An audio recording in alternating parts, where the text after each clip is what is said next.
আসসালামু আলাইকুম প্রিয় সোশ্যাল মিডিয়াবাসী, আশা করি আপনারা সকলেই ভালো আছেন। আসেন আপনাদেরকে একটা বাস্তব গল্প শুনাই। আমাদের সমাজে একটা লোক বাস করতো, সে কিন্তু বোকা। নাম ছিল তার আব্দুর রহমান। সে একদিন কি করলো, নদীর এই পার থেকে ওই পার যাবে, বেড়াতে ঘুরতে যাবে। এখন অবশ্যই তো নৌকা লাগবে, নৌকা ছাড়া তো ওই পারে যাওয়া যাবে না। এখন কি করলো, নৌকাতে চড়লো, চড়ার পর ওই পারে চলে গেছে, আর অল্প একটু বাকি। বোকা মানুষ তো, তার মাথায় একটা প্রশ্ন চিন্তা হয়েছে আর কি, যে আমি তো চলে এসেছি, আমি এখন একটা কাজ করি, নৌকাটাকে ফুটো করে দেই।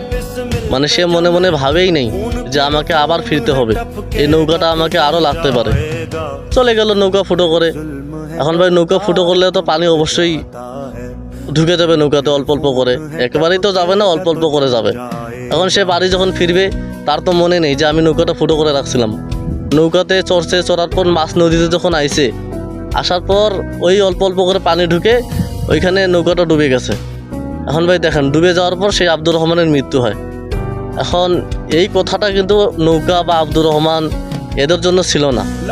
আসলে আজকে জুলাই সনদের জন্য, জুলাই আন্দোলনের জন্য যারা ক্ষমতায় গেছে বাংলাদেশে, তারা যদি জুলাই সনদকে না মানে, তাহলে আমি মনে করি যে এই আমাদের সমাজে বোকা লোকটা আব্দুর রহমান তার মতোই হবে।